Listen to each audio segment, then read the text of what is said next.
नमस्कार. आज आपल्याला 15व्या अध्यायाच्या अखेरच्या श्लोकाचा अभ्यास करायचा आहे आणि मग स्वाभाविकच एवढा मोठा पुरुषोत्तम योग आपण आज अनेक दिवस पाहतो आहोत. त्या संबंध अर्थाचं थोडंसं सिंहावलोकन असं आपण करणार आहोत. शेवटचा श्लोक आहे, इति गुह्यतमं शास्त्रमिदमुक्तमया नघ एतद् बुद्ध्वा बुद्धिमानसात कृतकृत्यश्च भारत. इति गुह्यतम म्हटला. इति म्हणजे आता ह्या 19 श्लोकांमध्ये सांगितलेलं आहे. याच्याप्रमाणे इथे अशा पद्धतीनं हे जे गुह्यतम अतिशय गुह्य असं श्रेष्ठ, गुह्यामध्ये सुद्धा श्रेष्ठ असं जे शास्त्र, अनघ भारत, दोन विशेषण अर्जुनाला वापरले आहेत. अनघ म्हटलंय आणि भारत म्हटलंय. दोन्ही शब्दांचा आपण विचार करू. हे अनघ म्हणजे जे आहे ना ते अर्जुनाला निष्पाप म्हटलेलं आहे. अर्जुन कसा आहे तर अत्यंत निर्मळ अंतःकरणाचा आहे, निष्पाप अंतःकरणाचा आहे. अशा या निर्मळ आणि निष्पाप असणाऱ्या अर्जुनाला उद्देशून भगवंत म्हणताय की अनघा अर्जुना, मी तुला हे असं गुह्यतम, अत्यंत गुप्त, अत्यंत गुह्य, श्रेष्ठ असं ज्ञान सांगितलेलं आहे. आणि मग हे बुद्ध्वा म्हणजे जाणून, जो हुशार माणूस आहे, बुद्धिमान माणूस आहे म्हणजे अर्जुन आहेच तसा, तर त्याला कृतकृत्य हा अगदी कृतार्थ वाटणार. त्यामुळे तू कृतार्थ झाला हे सगळं मी तुला ज्ञान दिलं आहे. ते मग आम्हाला पण असं सांगितलं आहे की एवढं सगळं आपण वाचलं आहे तर आपल्याला सुद्धा पुरुषोत्तम योगाचा हा एवढा गुह्यशास्त्र भले अर्जुना इतकं आपल्याला कळलाय न कळलाय माहीत नाही. आपण आज विचार त्याचा करणारच आहोत. मागच्या 19व्या श्लोकाचा विचार करताना आपण पाहिलं की आता हा जो भक्त आहे त्या भगवंताचं आणि भक्ताचं नातं कसं आहे, तर सूर्याचं आणि सूर्याच्या प्रकाशाचं काय वेगळे पण सांगणार. सूर्य आणि सूर्याचा प्रकाश वेगळा कसा असेल, तसं भगवंत आणि भक्त हे वेगळे कसे असतील, असं अनन्य भाव भक्ताचा आणि भगवंताचा झाला आहे. अशा ह्या भक्ताच्या अंतःकरणाला कृतार्थ वाटणं स्वाभाविक आहे. भगवंतांनी दिलेला हे जे काही गुह्य ज्ञान आहे, शास्त्र आहे, ते समजलं आहे, सांगितलं आहे आणि त्याचा आनंद स्वाभाविकच अर्जुनाला झालेला आहे. म्हणून तर म्हणत आहेत की बुद्धिमान माणसाला कृतकृत्य हा कृतार्थ होतो तो. आणि आणखीन काय होतं तर मला म्हणजे अर्जुन निष्पाप निर्मळ आहे, त्याच्या स्वभावातच मुळी भक्ती आहे. ती भक्ती आता जागृतही झालेली आहे आणि बुद्धी देणारा पण भगवंतच आहे. त्यामुळे सतत अनन्य भाव असणाऱ्या या भगवंताचं सतत चिंतन त्याला घडत आहे. स्वाभाविकच आत्मज्ञानाची प्राप्ती झालेली आहे. अशी सगळी खरं म्हणजे अर्जुनाबाबतची परिस्थिती भगवंताने गृहीत धरलेली आहे. आपलं काय होतं, आपण ज्याला बुद्धिमान म्हणतो ना, आपण ज्याला हुशार म्हणतो ना, ते म्हणजे अनेक डिग्र्या घेतलेल्या आहेत आणि ज्याला बोलण्यात काहीतरी फार विशेष कौशल्य आहे किंवा काहीतरी चातुर्यानं एखादा माणूस बोलतो, विषय सांगतो, त्याला आपण हुशार म्हणतो, त्याला आपण बुद्धिमान म्हणतो. वा काय माणूस हुशार आहे. इथे तसं नाही आहे. इथलं सगळं बोलण्यातली किंवा याच्यातली हुशारी इथे नाही आहे. ह्या इथे बुद्धिमान म्हणताना अनघ शब्द वापरण्याचा उद्देश भगवंताचा हाच आहे की भक्ती आहे अंतःकरणात आणि अत्यंत नम्रता आहे, अत्यंत रुजुता अशी स्वभावात आहे. त्यामुळे मीच आपलं ज्याला बुद्धिमान म्हणतो ना त्याच्यामध्ये नाही म्हटलं तरी मीच काय तो शहाणा, मीच काय तो असा इतरांपेक्षा काहीतरी विशेष असणारा असं वाटलं स्वाभाविक असतं. इथे तसं नाही आहे, किंचितही अहंकार नाही आहे. आणि असं जो अत्यंत नम्र आहे, रुजू आहे, ज्याच्या अंतःकरणात भक्ती आहे, भगवंताबद्दल अत्यंत अनन्य असं अशी शरणता आहे, अशा अर्जुनाचं भगवंत वर्णन करतोय. आणि त्याला हे जे गुह्य ज्ञान दिलं आहे, मग त्याला अध्यात्मज्ञान म्हणा, गुह्य म्हणजे गुप्त म्हणा, आत्मज्ञान म्हणा, हे सगळं म्हणजे एका अर्थाने ना हे देणारा आणि घेणारा दोघंही अधिकारी आहेत. देणारा भगवंत आहे आणि घेणारा अर्जुन आहे. त्यामुळे दोघंही हे सामान्यांचं कामच नाही आहे. आपलं वाचण्यापुरतं काम आहे, हे ऐकण्यापुरतं काम आहे, समजून घेण्याचा प्रयत्न करण्यापुरतं म्हटलं तर काम आहे. पण इथे जे दोघं जण आहेत की ज्याला खरंच देणारा पण असाच विशेष आणि घेणारा पण तसाच, दोघंही अत्यंत अधिकारी आहेत. आणि म्हणून मग जसं असतं ना की एखादा लहान मुलाला आपण गणितातला एखादा सिद्धांत किंवा एखादं प्रमेय शिकवायचं म्हटलं तर नाही समजणार, कारण त्याची ती कुवतच नसते ना. तसं थोडंसं आपल्याला का समजणार नाही असंच आपण विचार केला की अर्जुना इतके निर्मळ अंतःकरणाचे आपण नाही आहोत, अर्जुना इतकी रुजू स्वभाव आपला नाही, असं का आपला आहे. तर आपण म्हणू की नाही आम्ही पण अगदी नम्र रुजू आहोत, आम्ही कधी कुणाशी भांडत नाही, काही नाही. पण तरीही आपण जर विचार केला तर आपला थोडासा अहंकार, थोडासा स्वार्थ, अजूनही आपल्याला असणारे काम, क्रोध, लोभ, मत्सर, द्वेष, स्पर्धा, अशा कितीतरी गोष्टी आपल्या अंतःकरणाने त्याचा ठाव घेतलेला आहे. आणि म्हणून मग काय होत आहे, जसं त्या लहान मुलाला एखादं गणितातलं प्रमेय आपण असं सहज नाही शिकवू शकत. आपण म्हणतो अरे परत परत विचार कर, परत परत विचार कर, येईल तुला, जमेल तुला. तसं थोडंसं आहे की आपल्याला का समजत नाही आहे, तर ही अशा प्रकारची थोडी दोषबुद्धी आपल्याजवळ आहे. त्यामुळे आपण किती जरी तर्क चालवले तरी त्याचा अर्थ अर्जुनाला जसा कळला आहे तसं आपल्याला कळत नाही. आणि म्हणून त्याला भगवंतांनी गुह्य, गुप्त, श्रेष्ठ असं त्या ज्ञानाला म्हणत आहे. नाहीतर अर्जुनाला भगवंत ज्ञान सांगतोय मग ते सगळ्यांना कळण्यासारखं असतं तर एवढी विशेषणं वापरावी लागली नसती. पण भगवंत सांगतोय मी जे तुला दिलंय ना त्यातून गुह्य ज्ञान दिलंय असं सांगतोय. पुन्हा त्याला श्रेष्ठतम म्हटलंय, साधं श्रेष्ठ म्हटलं नाहीये. श्रेष्ठ, श्रेष्ठतर आणि श्रेष्ठतम, सुपरलेटिव्ह डिग्री, अशा पद्धतीने श्रेष्ठतम असं ज्ञान मी तुला दिलंय असं सांगतं. आणि असा हा 15वा अध्याय, तोही खरं म्हणजे गीतेमधला 15वा अध्याय श्रेष्ठ आणि 15व्या अध्यायामधलं हे जे काही पुरुषोत्तम योग म्हटलंय हा श्रेष्ठ, असं अर्जुनाचं माध्यम करून ते भगवंत आपल्याला सांगतो आहे. माऊली काय म्हणतात ते पाहूया. 571 ओव्यांपासून आज अगदी आपल्याला अखेरपर्यंतच्या ओव्यांचा अभ्यास करायचा आहे, म्हणजे आपला हा अध्याय आजचा पूर्ण होईल. 571व्या ओवीमध्ये माऊली आपल्याला सांगतात एवं कथिलयाद आरभ्य जे हे सर्व शास्त्रैकलभ्य उपनिषदा सौरभ्य कमलदला जेवी. आपल्याला लक्षात येईल माऊलींची आता इथून पुढे अशी काही प्रतिभा आपल्याला अनुभवायला येणार आहे. माऊली असं म्हणतात की हा जो भगवद्गीतेतला खरं म्हणजे काय पहिल्या अध्यायापासूनच म्हणायला हवं. आपण आता 15व्या अध्यायाचा अभ्यास करतोय म्हणून आपण या अध्यायापुरतं म्हणूया की आरंभ केल्यापासूनच अगदी अखेरपर्यंत, म्हणजे या 15व्या अध्यायाच्या अखेरपर्यंत ही जी केवळ अशी सर्व शास्त्रांच्या अभ्यासानं प्राप्त होणारी एक गोष्ट आहे ना, तर ती कशी आहे, तर उपनिषद रूपी कमळातला सुगंध आहे. आधी फुलातला सुगंध म्हणजे ती ईश्वर निर्मितच सगळी गोष्ट, आणि ती सुद्धा कशी, तर उपनिषद रूपी कमळ आणि त्या कमळातला हा सुगंध. उपनिषदात जे सांगितलेलं आहे त्याचं सार भगवंतानी गीतेत सांगितलेलं आहे. त्यामुळे माऊली आपल्याला 571 ओळीमध्ये छानपैकी उपाळतात कमळदळा जेवी उपनिषदा सौरभ्य, सौरभ म्हणजे सुगंध. ह्या अशा उपनिषदात जे सांगितलेलं आहे त्याचं सार भगवंतानी गीतेत सांगितलेलं आहे. हे शब्दब्रह्माचे मथिते श्री व्यास प्रज्ञेचे निहाते मथुनी काढिले आईते सार आम्ही. पुढल्या ओळीत माऊली म्हणतात हे काय माहिती आहे का, हे खरं शब्दब्रह्म म्हणजे वेदात सांगितलेलं आहे. बरं व्यासाने काय केलं, स्वतःच्या बुद्धीने म्हणजे बुद्धिरूपी रवीनं ते मथलं म्हणजे घुसळलं, म्हणजे बुद्धी इतकी वापरली. घुसळणं म्हणजे काय आहे, तर ती खूप बुद्धी त्यांनी वापरली. व्यासाने अगदी प्रयत्नांची पराकाष्ठा केली, आपल्या बुद्धीचा सगळा वापर केला आणि हे गीतारूपी नवनीत लोणी आपल्यासमोर वेदांचा अभ्यास करून व्यासाने आपल्या बुद्धीच्या जोरावर हे नवनीत दिलं. म्हणजे गीता हे जे नवनीत आहे, स्वामी स्वरूपानंदांनी या ओवीचा छान सोप्या भाषेमध्ये आपल्याला स्वरूप ज्ञानेश्वरीमध्ये ओवी दिली. व्यासबुद्धीद्वारा वेदांत मंथनी, व्यासाने आपल्या बुद्धींनी वेदांत मंथला, वेदांची घुसळण केली आणि काढिले जे लोणी नित्यसिद्ध, आणि असं काही तयार केलं लोणी आपल्याला काढलं, ते गीतारूपी लोणी आपल्याला सहज उपलब्ध झालं. जे ज्ञानामृताची जान्हवी, जे आनंदचंद्रीची सतरावी, विचार क्षीणार्णवींची नवी लक्ष्मी जे. पुढल्या ओवीमध्ये तर माऊलीने आणखीनच आपली प्रतिभा अशी काही व्यक्त केली आहे.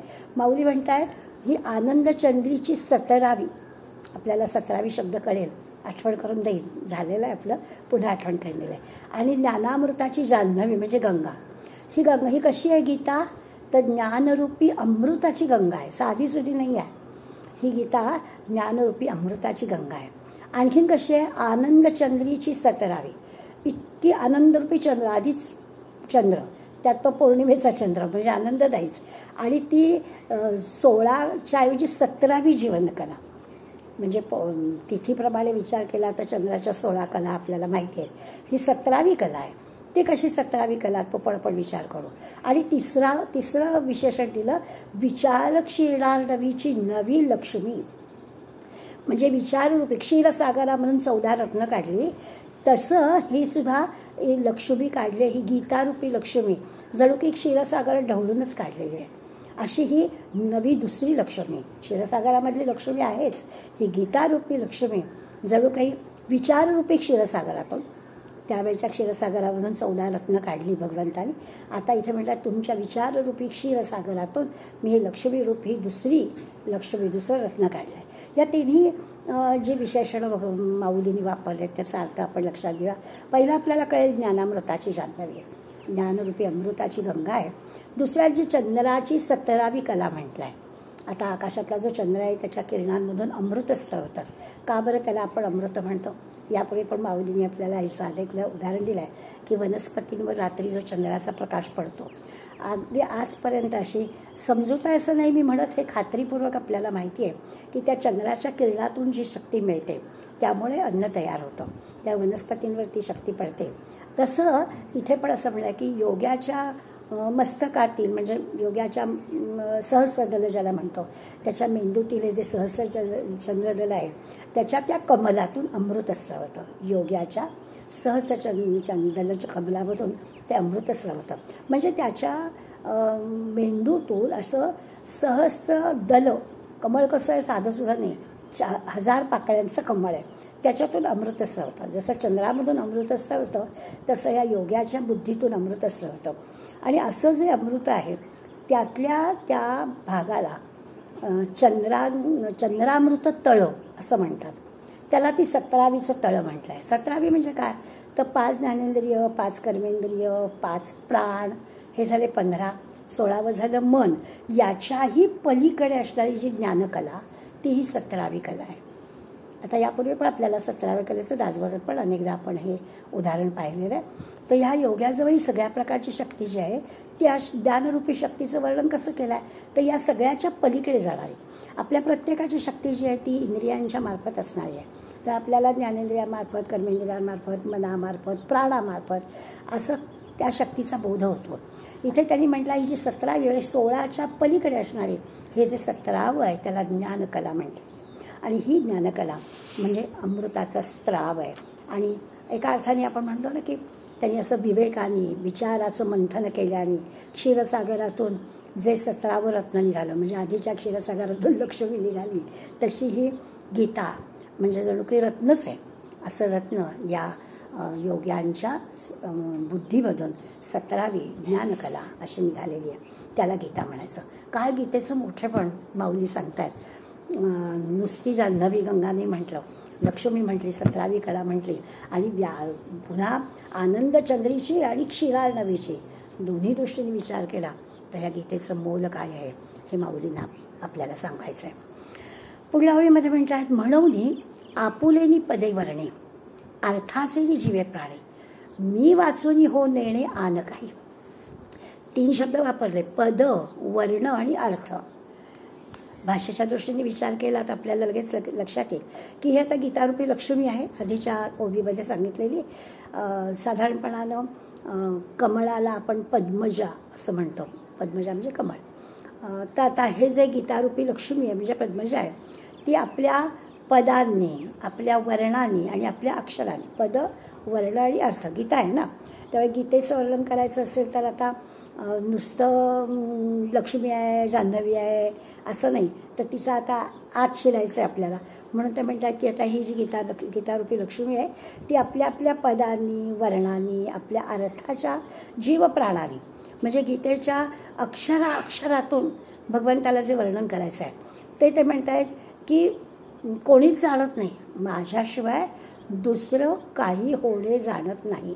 म्हणजे ही गीतारूपी पद्मजा जे आहे तिला जन्म दिलेला आहे, कमळाला जन्म दिला आहे. हे माऊली म्हणतात की भगवंत म्हणतो की कोणीच जाणत नाही की अक्षरामध्ये मी तिला बघतो आहे. पद, वर्ण आणि अर्थ या सर्व दृष्टीने विचार केला तर दुसरं काही होणार नाही. गीतारूपी पद्मजा जन्माला आलेली आहे तेच होईल. आता ह्याचा अर्थ कळायला आपल्याला थोडासा वेळ लागेल. शब्दातून पण नाही, पदातून, अक्षरातून असा गीतेचं मोल आपल्याला सांगतात. पुढल्या श्लोकांनी आणखीन थोडासा बोध होईल. क्षराक्षरत्वे सबोर झाले तयांचे पुरुषत्व वाळिले. वाळिले म्हणजे नाकारलं. कशाचं? आता आपण पुरुषोत्तम योग अभ्यासतोय ना, त्यामुळे क्षर पुरुष, अक्षर पुरुष आणि हा तव पुरुष असा तिघांचा अभ्यास आपण या अध्यायात केला.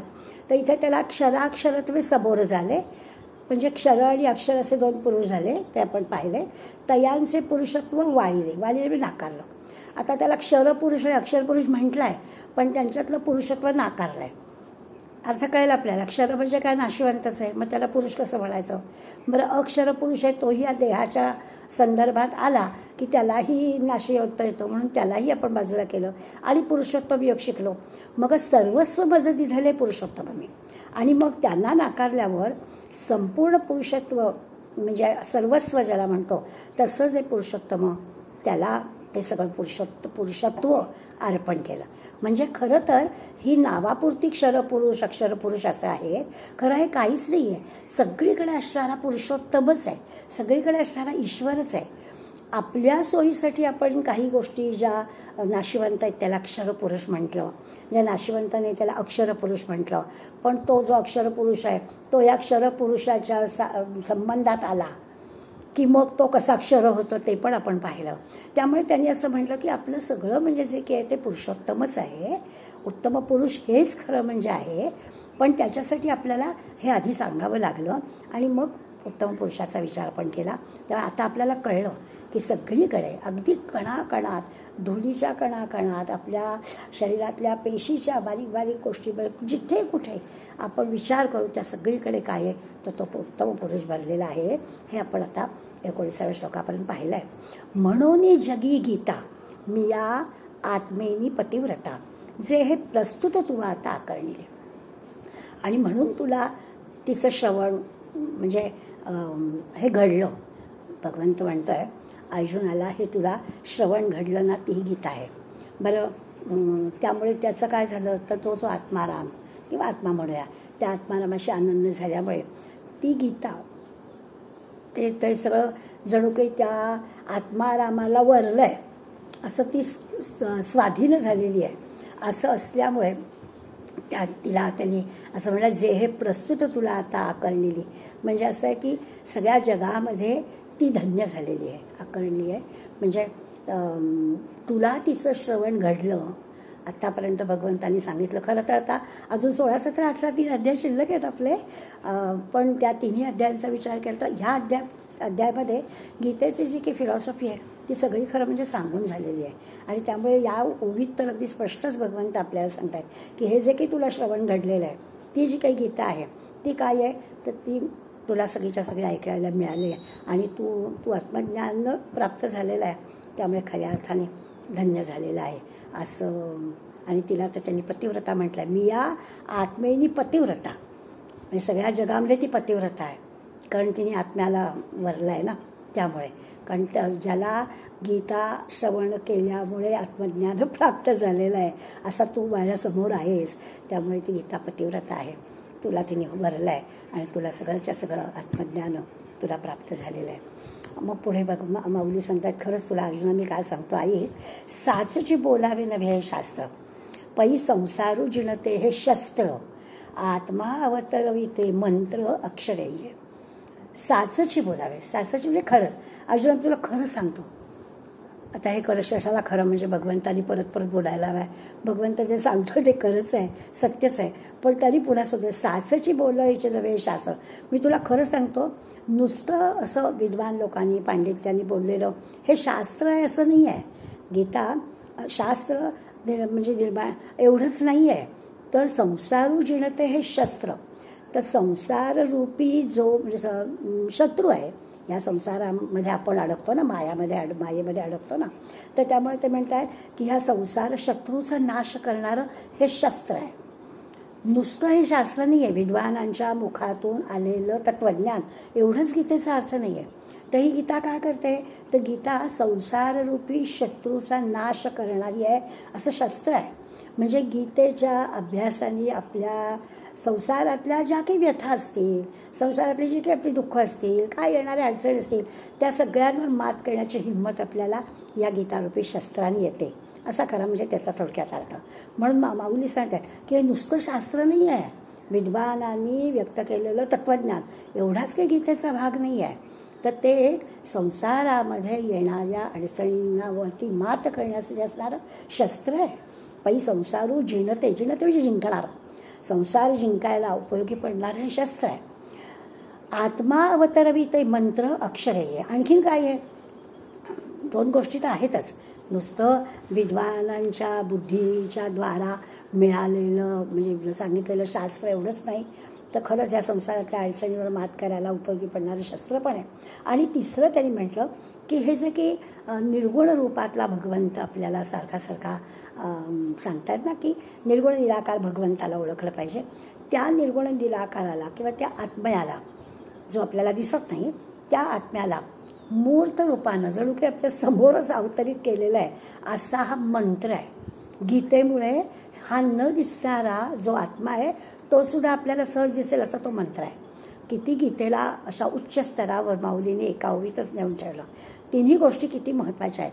विद्वानांच्या बुद्धीच्या द्वारा मिळालेलं शास्त्र आहे हे तर आपण मान्यच करू, खरंच गीता आहे, तत्वज्ञान आहे, शास्त्र आहे. दुसरं म्हणाले की संसाराच्या सगळ्या अडचणी मात करणारे शस्त्र पण आहे. आणि आता तिसरं तर म्हणतात की हा मंत्र आहे. कसला मंत्र आहे? तर जणू काही जे न दिसणारं आत्मज्ञान आहे, जो आत्मा आहे. आपण आत्म्याची, ब्रह्माची, आत्म्याची व्याख्या जरी करू शकलो नाही तरी आपल्याला त्याची ओळख अनेकदा दिलेली आहे की आता आपण जिवंत आहोत. ह्याचा अर्थच असा आहे की आपल्या या इंद्रियांना मिळणारी शक्ती आपल्या आतून कोणीतरी देणारं आहे. ते जे आत्मतत्व आहे त्या आत्मतत्वाला समजून सांगणारा मंत्र आहे गीता. असं सगळ्या गीतेचं आहे. आत्मा अवतरवी ते मंत्र अक्षरे ये. असं बरं दुसरं म्हणजे साक्षात आत्म्याचं दर्शन ही गीता आपल्याला घडवते. असं हे गीतेचं मोठेपण माऊलीने या 577व्या ओळीत व्यक्त केलं. पुढे माऊली म्हणतात, परी तुझं पुढा सांगितले ते अर्जुना ऐसे झाले जे गौप्य धन काढिले माझे आजी. आता भगवंत म्हणतायत अर्जुनाला की अरे काय झालं माहिती का, अगदी माझ्याजवळ असणारा गुप्त ठेवा जो आजपर्यंत मी काही कोणाला दिला नाही तो बाहेर काढावा तुझ्यासाठी. तो गुप्त ठेवा बाहेर काढावा. तसं मी आता तुला हे सगळं ऐकवलं. गुप्त ठेवा माझ्याजवळ असणारी गुप्त गोष्ट मी तुला सहजपणाने दिली. गुप्त धनच म्हणणं मी तुला ते दिलं. आणि असं दिल्यामुळे काय झालं तर मज चैतन्य शंभूचा माथा जो निक्षेपू होता पार्था तया गौतमू झालासी आस्था निधी तुगा. एक छान माऊली आपल्याला दाखला देत आहेत की कसं मी तुला गुप्त धन दिलं. अर्जुना मी तुला गुप्त ठेवा माझ्याजवळ जो होता ना तो दिला. कसा काय दिला तर म्हणे काय झालं तर शंकराच्या जटेमध्ये ती गंगा होती आणि त्या गौतम ऋषींनी तप केलं आणि त्यांच्या त्या तपश्चर्येने स्वाभाविकच शंकर प्रसन्न झाले आणि मग त्यांनी जी काही मागणी केली त्यानुसार त्यांनी आपल्या अंतःकरणात गुप्त असणारी ती जी गंगा आहे ज्ञान. आता ती खरं म्हणजे आपण असं वर्णन करायचं की भगवंताच्या ज्ञानरूपी गंगेतून ही गीता आली. पण उदाहरण देत आहेत माऊली आपल्याला शंकराच्या जटेतून आलेल्या गंगेचं. आणि मग आता गोष्ट तर आपल्याला सगळ्यांना माहिती आहे. नाशिकला ब्रह्मगिरीजवळ गौतम ऋषींचा आश्रम आहे, म्हणजे आता होता म्हणूया. तर त्या गौतम ऋषींच्या हातून गोहत्येचं पातक झालं. आपण आरती म्हणतो जय जय त्र्यंबक राज गिरिजा माता. त्या आरतीमध्ये जे वर्णन आहे ती गोष्ट आहे.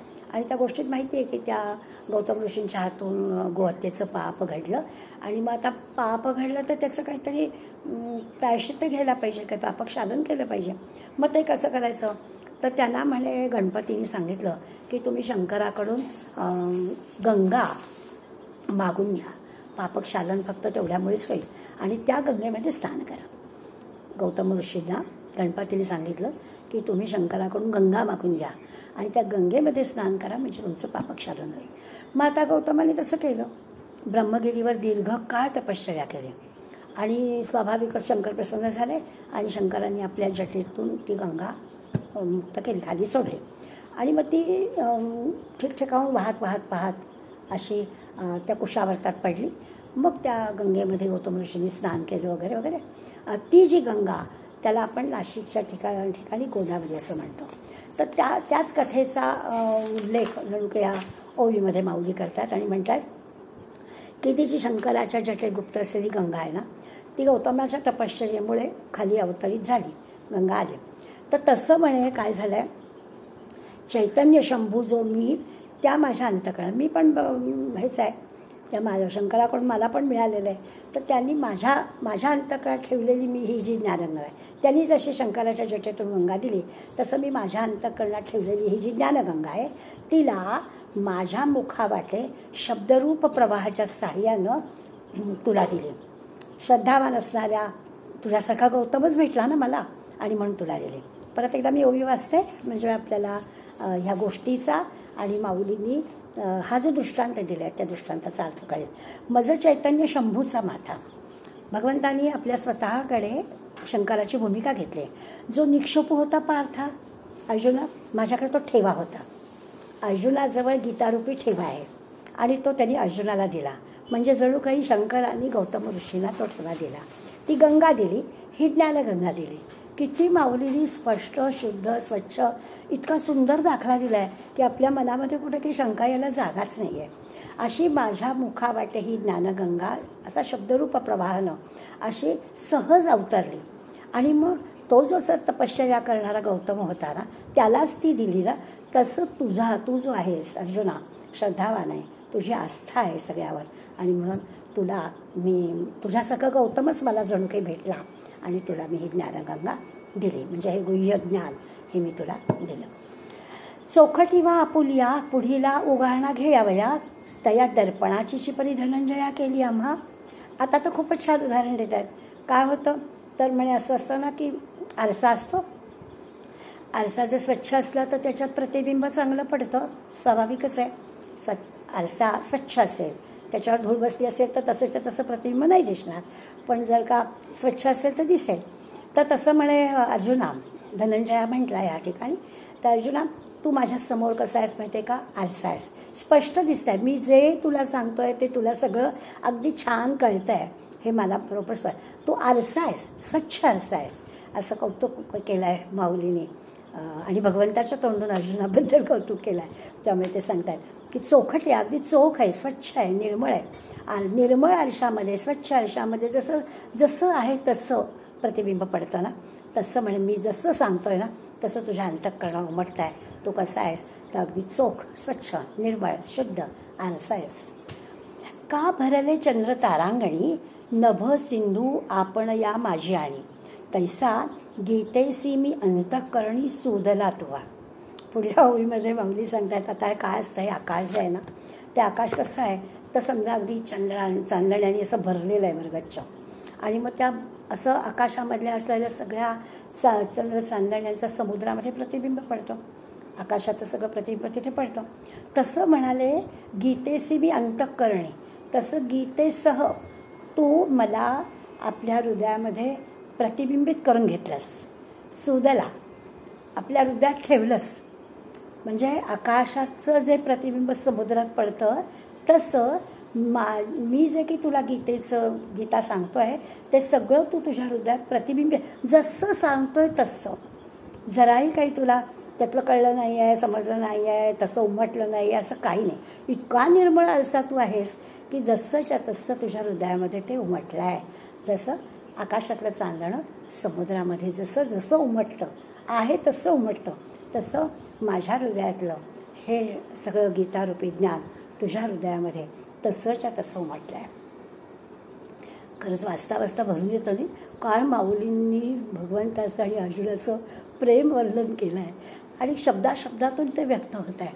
किती त्या अर्जुनाबद्दलचा विश्वास, किती त्या अर्जुनाबद्दलचं प्रेम, आणि जे भगवंताला नेमकं वाटतंय ते तसं नेमकंच्या नेमकं माऊलीने आपल्याला आपल्या पुढे मांडण्याचा प्रयत्न केला. जे त्रिविध मळीकटा तू सांडलीला असे सुभटा, म्हणून गीतेसी मज वसवटा झालासी का. आता पुढल्या ह्याच्यात म्हणतात की काय झालं माहिती आहे का, वसवटा म्हणजे ठिकाण. अर्जुना काय झालं तर तुझ्या चित्तातील त्रिविध मळीकटा, तुझ्या चित्तामधले जे तीनही मळ सत्वरजतम, तर ते सगळे कसे आहेत नाहीसे झाले ना. तू निर्मळच आहेस, तुझ्यातले हे सत्वरजतम काहीच शिल्लक नाहीत. आणि म्हणून मग तर तुझं जे हृदय आहे ना ते गीतेचं निवासस्थान झालंय. म्हणून गीतेसी माझं वसवटा झाला असेल. वसवटा म्हणजे ते ठिकाण. तुझं हृदय हे गीतेचं ठिकाण निवासस्थान का झालं? कारण तू इतका निर्मळ आहेस. काही नाही, सत्व आपल्याला नेहमीच माहिती आहे की सत्व सुद्धा आडच येतो ना, सत्वातीत पण व्हावं लागतं. त्यामुळे तीनही तुझ्या चित्तातल्या या तीनही गोष्टी, किंवा आपण असं पण म्हणूया की कायेनं वाचेनं मनानं सगळ्या बाबतीत तू निर्मळ आहेस. आणि त्यामुळे तुझं हृदय हे निवासस्थान गीतेचं झालेलं आहे. म्हणून तुला गीता सांगितली. परी हे बोलो काय गीता, जे हे माझी उन्मेषलता, जाणे तो समजता मोहामुके. आता आणखीन ह्या गीतेची थोरवी काय सांगू. किती गीतेची थोरवी भगवंतांनी वर्णन केली. आता आणखीन काय सांगू. तर म्हणे ही जी उन्मेषलता आहे ना, म्हणजे माझी ज्ञानरूपी वेल आहे ना, तिचं संपूर्ण आकलन झालं. तो ज्याला कोणाला असं संपूर्ण आकलन होतं ना, तो सगळ्या मोहापासून मुक्त होतो. आणि नुसता मुक्त नाही, मद्रूप होऊन जातो. जाणे जो समजता मोहामोके, मोह तर सगळा जातोच आणि नुसता मोह नाही, मद्रूप होऊन जातो. इतकी गीतेची थोरवी सहजपणानं भगवान सांगतो. उन्मेषलता शब्द वापरलाय. काय म्हटलंय त्यांनी, तर माझी ही जी ज्ञानवेल आहे, ही ज्ञानवेल संपूर्ण ज्याला आकलन झाली आहे. म्हणजे खरं अर्जुनाचंच कौतुक आहे की तुला हे सगळं आकलन झालेलं आहे आणि त्यामुळे तुला कुठलाच कशाचाच मोह नाही. पूर्णपणानं तू मोहमुक्त झालायस आणि मद्रूप होऊन गेलायस. सेविली अमृत सरिता, रोगू दवडोनी पंडू सुता, अमरपण उचिता देऊन घाली. आता हे एवढं छान अमृत सरिता, अमृतरूपी सरितेचं, अमृतरूपी गंगेचं पान तू केलंयस. इतकं तुला छान अमृतरूपी गंगा प्यायला मिळाले. त्यामुळे आता सगळ्या प्रकारचे रोग नाहीसे झाले. रोगू दवडोनी पंडू सुता, अर्जुना सगळे सगळे सगळे रोग नाहीसे झालेले आहेत. अमरपद उचिता देऊन घाले आणि योग्य असं अमरपद, अमरत्व तुला प्राप्त झालेलं आहे. तैसी गीता हे जाणितलिया, काय विस्मयो मोह जावया, परी आत्मज्ञाने आपण पया मिळीचे येतं. आता ही एवढी गीता जाणली आहे, मोहमुक्त होईल. म्हणजे ज्याला कोणालाही गीता कळेल तो मोहमुक्त होईलच. आता याच्यात का मोठं विशेष आश्चर्य आहे. तैसी गीता हे जाणितलिया, काय विस्मय मोह जावया. यात काही विशेष आश्चर्य आहे. ज्याला गीता कळली त्याचं मोह जायलाच पाहिजे. म्हणजे आपल्याबरोबर आपण पाहायचं की आपण गीतेचा अभ्यास केला, 18 अध्यायाच्या परीक्षा दिल्या, गीता अगदी मुखोद्गत झाली, मग आपल्याला कशाचाही मोह होता कामा नये. हे आपल्यासाठी आहे बरं का. आणि तरी देखील आम्हाला जो मोह वाटत असेल तो काहीतरी आपल्या अभ्यासात राहिलं. भगवंत माऊली आपल्याला स्पष्टपणा सांगतं की ज्याला गीता कळली आहे, ज्याला गीता जाणितली या, ज्याला गीता जाणता आली आहे, काय विस्मय मोह जावया. मग त्याच्यात आश्चर्य बघा, त्याचा मोह गेलाच पाहिजे. गंमत असली तरी सुद्धा आहे बरं का. अगदी गीता घंटाळीच्या देवळात म्हणायची एकादशीला आणि लगेच शेजारी एक्झिबिशन भरलेलं तिथे जायचं. मग आता माऊली सांगतात ते काही चूक आहे का हो. माऊली सांगतात ज्याला गीता कळली आहे त्याला कशाचा मोह होता का. तो मोहमुक्त झालाच पाहिजे. म्हणजे मोहमुक्त झालो नसलो तर गीता आपल्याला नाही एवढी आकलन झाली असा खरा त्याचा स्पष्ट अर्थ. पण अर्जुनाच्या बाबतीत तसं नाही. अर्जुना तुला कशाचाही मोह नाही आहे, तर तुला ही सगळी गीता नक्कीच कळलेली आहे. परी आत्मज्ञाने आपण पया मिळीचे येतं. पण आत्मज्ञानाने आपल्याला भेट होईल हे तिचं जाणणं म्हणजे काय. तर ही आपलीच आपल्याला भेट होणं. पाहावे आपण असे आपण या नाव ज्ञान, अशी ज्ञानाची व्याख्या केलेली आहे की मीच मला बघायचं आहे, मीच मला जाणायचं आहे. असं ज्याला जमेल त्याला गीता कळली आणि गीता ज्याला कळली त्याला कशाचा मोह नाही. अशा प्रकारचा विचार सहजपणाला जाता जाता निमित्त अर्जुनाचं आणि आपल्याला हळूच चिमटा घेतला माऊलीने. आता 585 पर्यंतच्या ओवा झाल्या आणि पुढल्या भागामध्ये खरं तर आता ह्या 15व्या अध्यायाचा समारोपच आहे. आणि आपण दैव म्हणजे नशिबाने किंवा आपल्या प्रत्येक माणसाला भगवंतानी जन्माला घालताना काही 26 गुण देऊनच पाठवलेलं आहे. त्या 26 गुणांचा आपल्याला अभ्यास करायचा आहे. पण तत्पूर्वी आपल्याला वरदानंद भारतींनी या संबंध 15व्या अध्यायाचा विचार करताना असं म्हटलं की ही मगाशी जसं म्हटलं हे शास्त्र आहे, शस्त्र आहे असं माऊलींनी सांगितलेलं. त्याच्या संबंधी वरदानंद भारती आपल्याला सांगतात की हो, हे श्रेष्ठ शास्त्र आहे. भगवद्गीता हे स्वतःच एक शास्त्र आहे. आणि खरं तर हे शास्त्र असं आहे की भगवद्गीतेतून आपल्याला सगळ्या जीवनाच्या सर्व अंगांना नुसता स्पर्श नाही तर सगळीकडे सुधारणा होईल किंवा घडवलं जाईल असं सामर्थ्य आपल्याला शास्त्रातून प्राप्त होतं. आपण घडतो, घडणं ज्याला म्हणतात ना सर्व बाबतीमध्ये, असा सगळा उपदेश या शास्त्रामध्ये, गीतारूपी शास्त्रामध्ये आपल्याला मिळतो. बरं, नुसतंच एवढं नाही, म्हणजे इतका गीतेचा आवाका व्यापक आहे. सगळं हे तर मिळतंच, कुठलंही क्षेत्र असू दे त्या त्या ठिकाणी आपल्याला सर्व तऱ्हेनं आपल्या सुधारणा होईल आणि ज्याला आपण टॉप म्हणतो तशा ठिकाणी आपण जाऊ शकू. अशा प्रकारचं सगळं त्या गीतेमध्ये आहे. असं सगळं सामर्थ्य, उपदेश करण्याचं सामर्थ्य त्या गीतेत आहे. म्हणजे गीता एक स्वतःच शास्त्र असताना सुद्धा त्यातल्या त्यात आपण पुन्हा 15व्या अध्यायामध्ये ही सगळी मंडळी असं त्या अध्यायात का बरं गीतेचं कौतुक करतायत असं क्षणभर आपल्या मनात येईल. तर खरंच आहे, 15व्या अध्यायातला हा जो बोध आहे ना उत्तम पुरुषासंबंधी सांगितलेला, ह्याला एकदा शास्त्र म्हटलंय. याचं कारण शंकराचार्यांनी पण आपल्याला असं सांगितलं. आचार्य म्हणतात, सर्वो ही गीता शास्त्रार्थ अस्मिन् अध्याये समासेन उक्ता सर्वश्च वेदार्थाय परिसमाप्ता. अगदी आचार्यांनी स्पष्ट सुद्धा सांगितलं की शास्त्रातले सगळेच्या सगळे अर्थ या एका अध्यायामध्ये थोडक्यात सांगितलेले आहेत. हा एक अध्याय अभ्यासला तर बाकी वेगळी कुठलीही शास्त्रांचा किंवा वेदांचा अभ्यास करायची आवश्यकता नाही. सगळं जे काही आहे ते आपल्याला या 15व्या अध्यायामध्ये मिळतं. इतकंच आहे तर वेदांचा अर्थ अगदी परिपूर्ण आहे. कारण या बघा, या अध्यायात सुद्धा काही बहुतांशी 15वा अध्याय आपण लहानपणीच पाठ केलेला असतो. म्हणजे गमतीनं असं म्हणायला हरकत नाही, लहान असतो म्हणून आपण पाठ करतो, पण खरं तर हा महत्त्वाचं आहे म्हणून आपल्याला आपली मोठी माणसं पाठ करायला सांगतात. भले त्यातलं जे मोठेपण आहे ते कळायला आपल्याला मोठं व्हावं लागतं वयाने, ज्ञानाने, तर आपल्याला कळतं. पण तरी देखील त्यातल्या ज्या ओळी आपल्या मुखोद्गत आहेत, यस्तम वेदस्य वेदवेत किंवा वेदैश्च सर्वैरहमेव वेद्या किंवा वेदांत कृत वेद विधेयशा, सगळीकडे वेदांचा उल्लेख आला. ही सगळी जी वचन आहेत ती आपल्याला काय सांगतात की ह्या वेदांमध्ये सांगितलेलं जे सगळं शास्त्र आहे ते सगळं ह्या 15व्या अध्यायात आलेलंच आहे.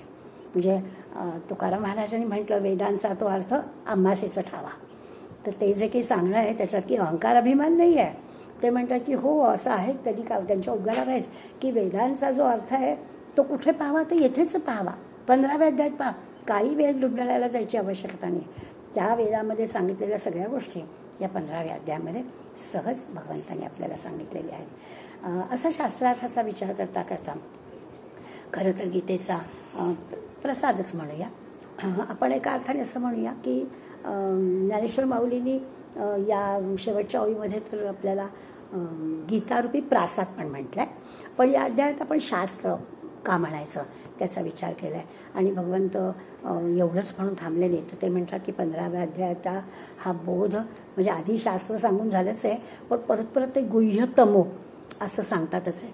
आणि गुह्य शब्दाचे 2 अर्थ आपण पूर्वी पण पाहिलेत, आत्ता नुसती आठवण करून देते. गुह्य म्हणजे अत्यंत गंभीर, खोलवर जाणारा असा अर्थ मी तुला अर्जुना सांगितला आहे, असं या गुह्यमधून भगवंताला म्हणायचं आहे.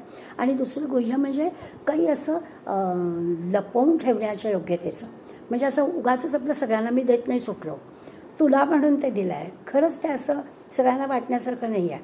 अशा अर्थाने तो शब्द अनेक वेळा आलेला आहे. 9व्या अध्यायामध्ये सुद्धा आपण गुह्यतम असं शब्द वापरलेला भगवंतांनी वाचलेला आहे. तिथेही तसं या अर्थानेच की विशेष महत्त्व म्हणून त्याला गुह्य म्हटलेलं आहे. ज्ञानोबारायांनी मोठ्या गौरवाने 9व्या अध्यायातलं जे कृष्णाचं बोलणं आहे तेव्हा असं म्हटलं होतं की कृष्णाचं बोलणं कसं आहे असं विचारलं. 9व्या अध्यायातलं हे कृष्णाचं बोलणं म्हणजे गुह्य बोलणं आहे, ते जो जो काही अर्थ सांगतोय अर्जुनाला ते कसं आहे. तर माऊलींचं म्हणणं ते नवमीची याची ऐसे मी म्हणे. ते म्हणतात नवमी कृष्णाचे बोलणे कैसे, ते नवमीची याची ऐसे मी म्हणे. मी असं म्हणतो की 9व्या अध्यायातल्या कृष्णाच्या बोलण्यासारखंच ते आहे, म्हणजे त्याला उपमाच दुसरी देता येत नाही. 9व्या अध्यायातलं भगवंताचं बोलणं कसं आहे 9व्या अध्यायातलं सारखं. असे माऊलींचे शब्द आहेत. म्हणजे दुसरी उपमाच देता येत नाही असं त्यांना म्हणायचं आहे. तसं या 15व्या अध्यायाबद्दलचं आहे. इतकाच महत्त्वाचा विषय आहे.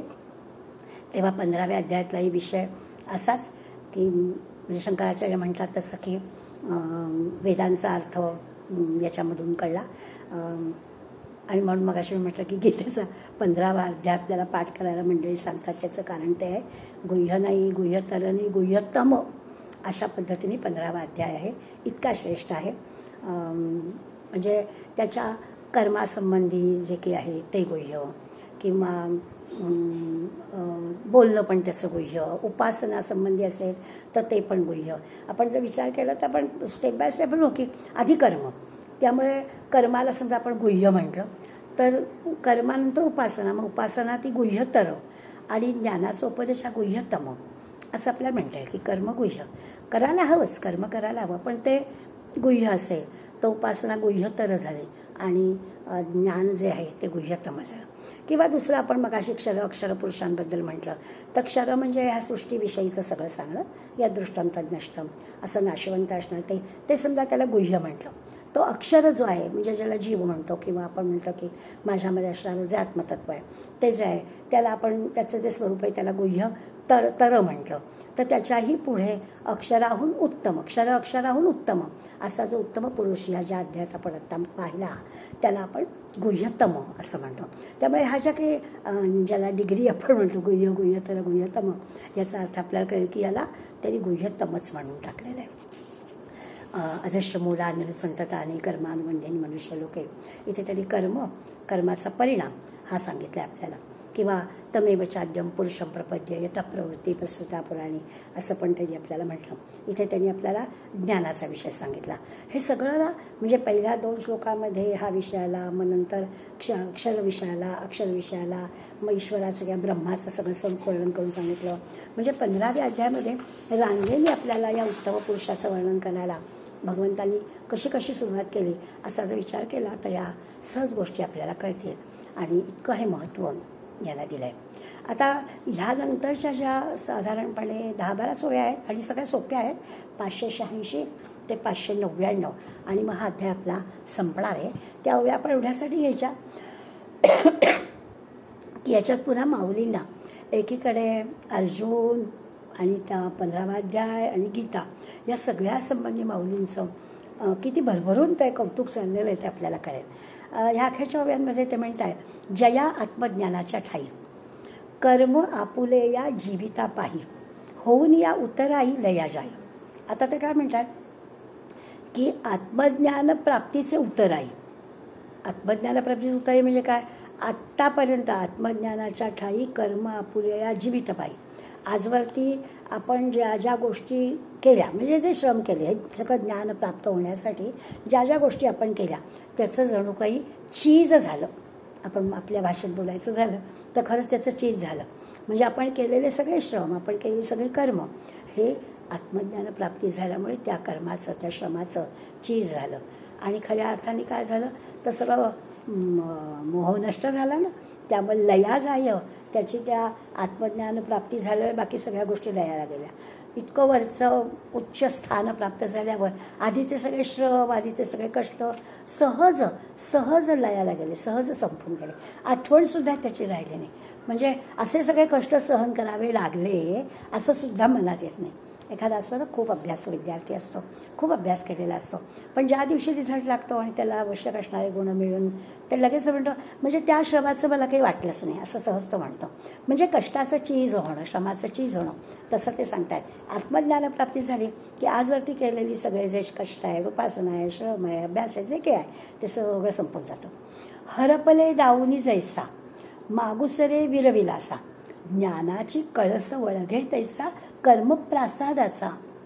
आता इथे ते म्हणजे हरवलेलं हरपले दाऊनी जायचा म्हणजे एखादी गोष्ट समजा आपली हरवली तर ती शोधायची झाली तर आपण खाणाखुणा सांगतो.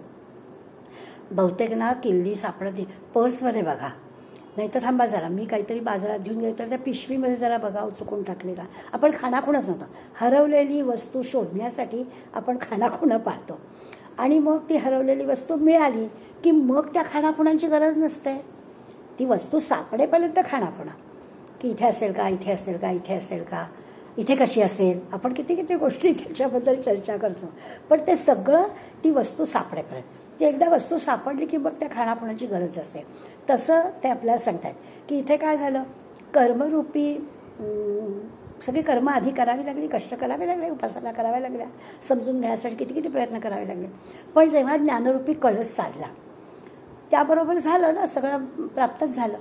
आणि मग ज्ञानरूपी कळस प्राप्त झाल्यावर आधीच्या श्रमांचं काहीच वाटत नाही.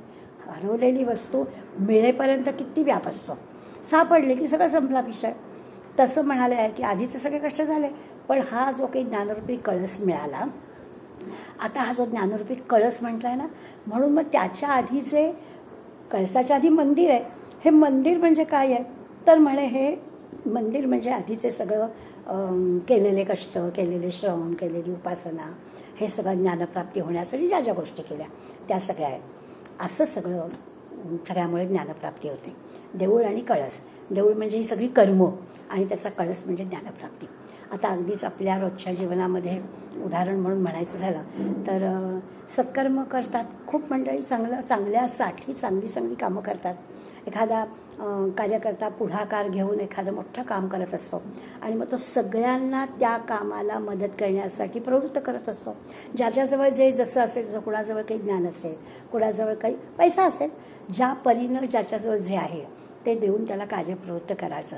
हे जे की करावंसं वाटणं आहे ना, हे सुद्धा ज्ञानाकडे जाण्याचा रस्ता आहे. सगळं काही असं नाही, सत्कर्माला लावणं हा सुद्धा विषय त्याच्यामध्ये येतो. म्हणून त्यांनी आपल्याला म्हटलं की देऊळ म्हणजे मोठं आणि मग कळस वरचा.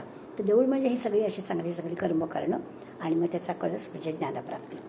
म्हणून ज्ञानी या पुरुषा कृत्य करू सरले देखा, ऐसा अनाथांच्या सखा बोलिला तो. अनाथांचा सखा म्हटलंय भगवंत.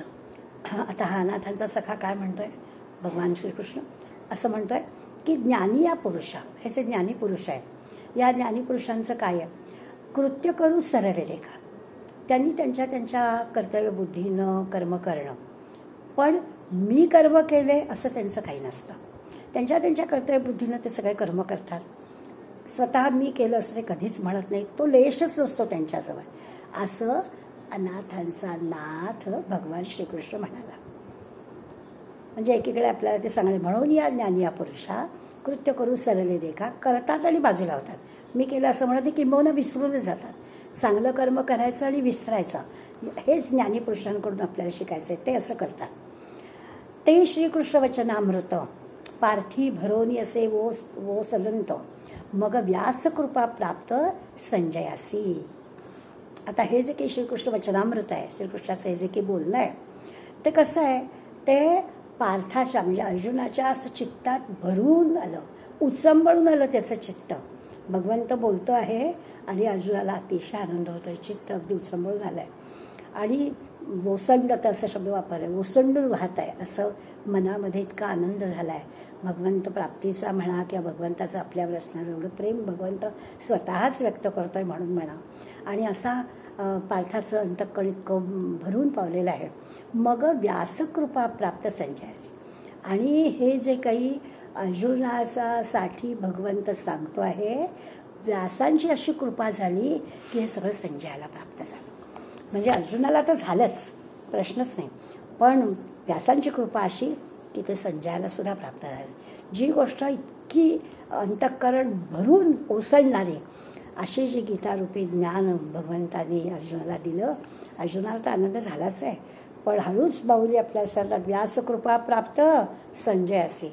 पण व्यासांची अशी कृपा झाली की हे सगळं संजयाला पण प्राप्त झालं. तो धृतराष्ट्र राया सूतसे पान करावया, म्हणून जीविता तया नोहेची भारी. आता ते जे की अमृत आहे, भगवंतांनी अर्जुनाला दिलेलं हे जे अमृत आहे, ते खरं संजयालाही मिळालं. आणि संजयाने सूतसे पान करावया धृतराष्ट्र, या धृतराष्ट्राला पाजलं. म्हणजे त्याला हवं तर नको तर नाही, त्याला पाजलं. लहान बाळाला आपण औषध पाजतो, त्याला नको असतं, तोंड वेडं वाकडं करतो, लगेच त्याच्यावर आपण बोंडभर पाणी पण पाजतो, का तर त्याच्या जिभेची ती कडू चव जावी. तसं धृतराष्ट्राला ते नको आहे, तरी देखील संजयाने ते पाजलं. सुतसे पान करावया म्हणून जीविता तयानु व्हायची भारी. आता हे असं पाजल्यामुळे त्याचा जो अंतसमय होता तो कठीण गेला नाही. धृतराष्ट्राला आपसुकच सगळं मिळालं, कारण संजयाने ते अगदी जबरदस्तीच त्याला पाजलं. एरवी गीता श्रवण अवसरी आवडो लागता अनधिकारी, परी शेवटी तेची उजरी पातला भली. हा खरा अनाधिकारी. धृतराष्ट्राला कुठे हवं होतं काय, नकोच होतं त्याला. आंधळा धृतराष्ट्र मुलांच्या प्रेमाने आंधळा झालेला. आणि एरवी गीता श्रवण अवसरी, खरं म्हणजे विचार केला, आवडो लागता अनधिकारी. गीता ऐकण्याच्या वेळेला या धृतराष्ट्राला खरं म्हणजे श्रवणाचा अधिकार नाही. अंध, चर्मचक्षु तर अंध होताच, मुलांच्या प्रेमाने पण अंध होता. पांडवांच्या बद्दल जराही प्रेम नव्हते. अगदी सुरुवातच झालेले होते की माझी मुलं आणि ते काय करतायत असंच विचारलं होतं. पांडवांबद्दल जराही प्रेम राहिलेलं नव्हतं. अशा या खरं तर गीतेच्या दृष्टीने हा श्रोता अनधिकारीच, याला नकोच होतं द्यायला. पण तरी परी शेखी त्याची उजरी पातला भरी. पण अंतसमयी बघा हा उपदेश त्याला उपयोगी पडला. संजयाने हे जे काही त्याला गीतेचं रसपान दिलं आणि तो झालं अंतसमयी त्याला छान प्राप्त झालं अमृत. मग त्याला एक दाखला माऊली देतात. जेव्हा द्राक्षी दूध घातले तेव्हा वाया गेले गमले. आपल्याला माहिती नाही आहे, पण म्हणे द्राक्षाच्या मळ्यात छान द्राक्ष यायला, गोड द्राक्ष यायला हवी असतील तर म्हणे दुधाचं शिंपण करतात. आपल्याला कुठे माहिती आहे, आपले काही द्राक्षाचे मळे नाहीत, पण माऊली सांगतात म्हणजे असणारच. जेव्हा द्राक्षी दूध घातले तेव्हा वाया गेले गमले. तर एखाद्याला वाटतो काय हे पाणी आपलं द्राक्षाच्या मळ्यात सोडा ना, दूध परी फळं पाकी दुडावले देखील जाईल. पण जेव्हा असा त्याचा परिपाक होतो आणि उत्तम पीक येतं, दुप्पट फायदा जेव्हा होतो, तेव्हा तो अनुभव योग्य आहे, ते केलं ते बरोबर आहे असं वाटतं. तसं कदाचित धृतराष्ट्राला नंतर वाटेल की अरे आपलं चुकलं, पण आपल्याला या संजयाने छान गीतेचा रसपान केलं, ते मोठं आपल्याला भाग्याचं झालं असं वाटेल. पण आत्ता तरी त्याला तसं, तो अनाधिकारीच होता, त्याला काही भगवंतानी गीतेचा अधिकारी म्हणून केलं नव्हतं, पण त्याला ते संजयाने दिलं. तैसी श्रीहरी वक्त्रीची अक्षरे संजय सांगितली आदरे, तीही अंधू तोही अवसरे सुखिया झाला. आणि म्हणून खरंच या भगवंताच्या हरीच्या मुखातला हा सगळा उपदेश, ही सगळी गीता संजयाने धृतराष्ट्राला सांगितली आणि त्या आंधळ्या धृतराष्ट्राचा शेवटी छान अंतजगी सुखाचा आनंदाचा झाला. तेची बराठीनी विन्यासे मिया उन्मेषे ठसे ठोंबसे, जो जाणे नेणे तैसे निरोपिले.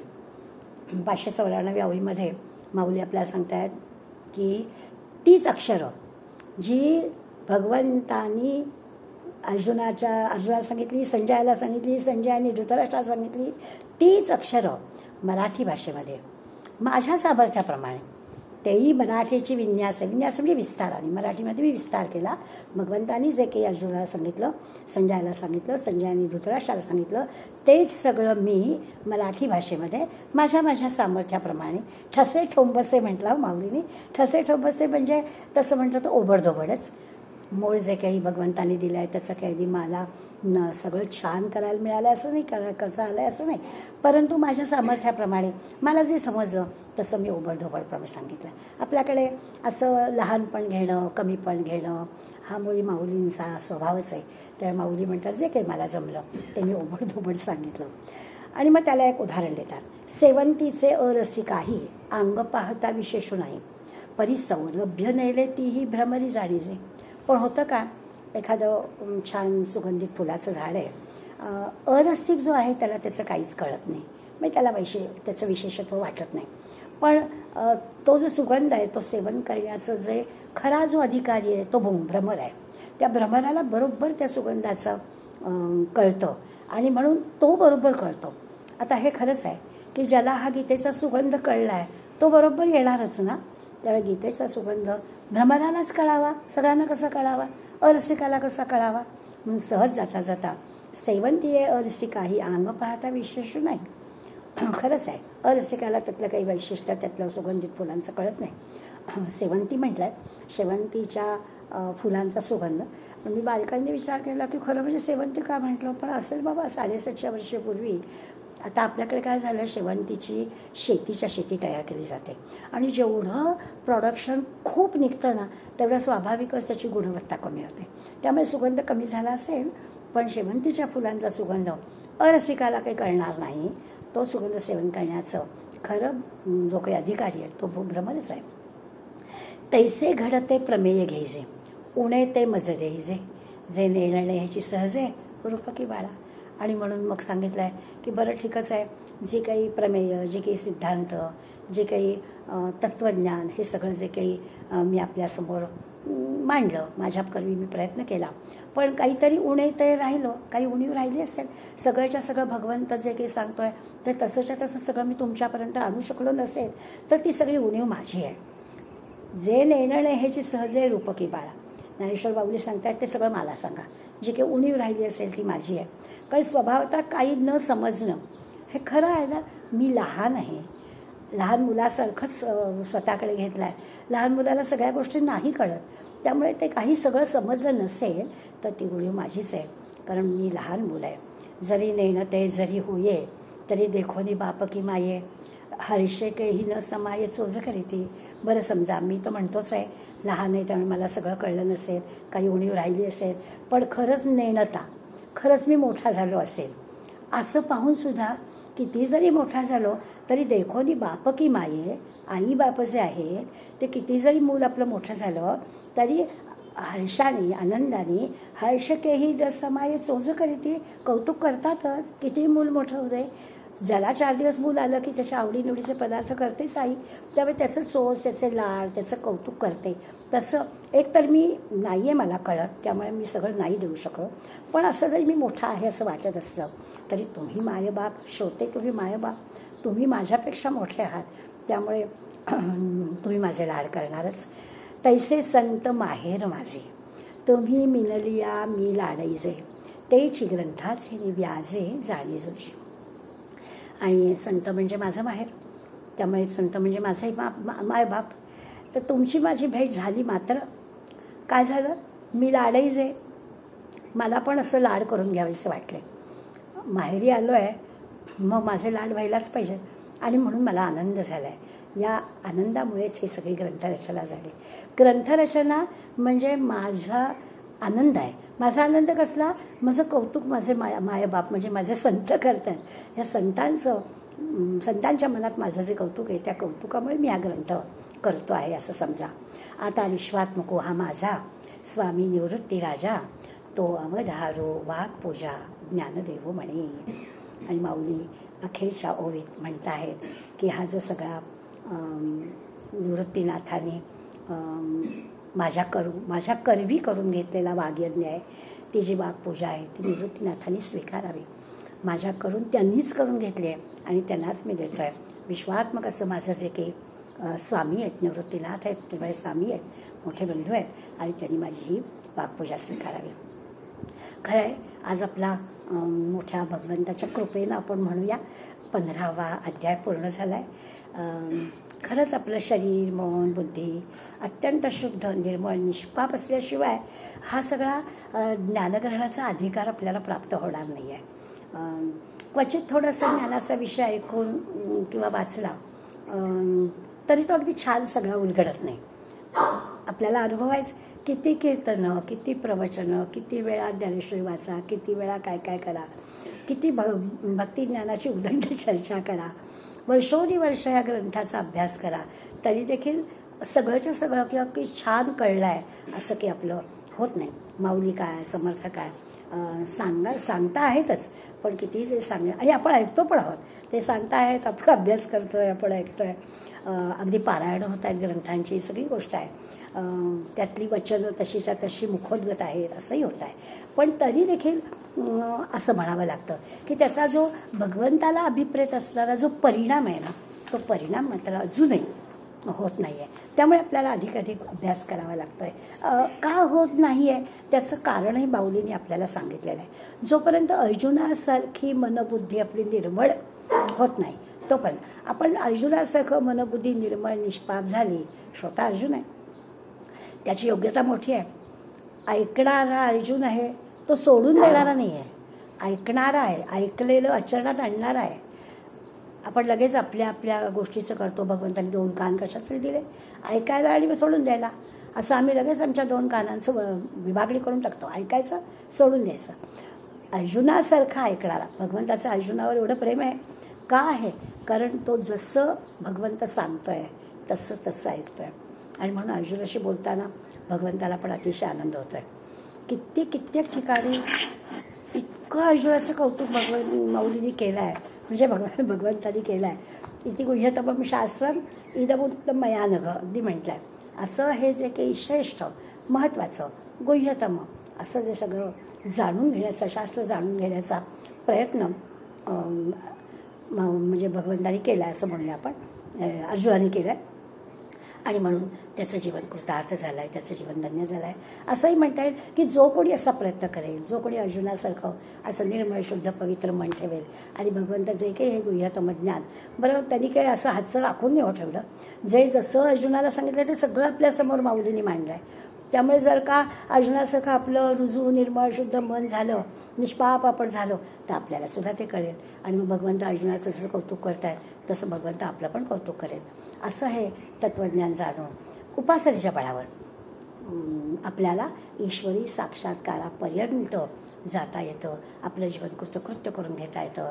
खरं म्हणजे नरदेहाचं हेच, याचसाठी नरदेह आपल्याला दिलेला आहे. ही कृतकृत्यता तुम्हा आम्हा सगळ्यांना प्राप्त व्हावी, यासाठी ही प्रार्थना करायची. आणि म्हणून पुरुषोत्तम योगाची आज आपण सांगता केली आहे. त्याच्यासाठी लागणारे सगळे दैवी गुण भगवंतांनी देऊन आपल्याला पाठवलेलं आहे. त्या दैवी गुणांचं स्मरण 16व्या अध्यायात भगवंत आपल्याला करून देणार आहे. धन्यवाद.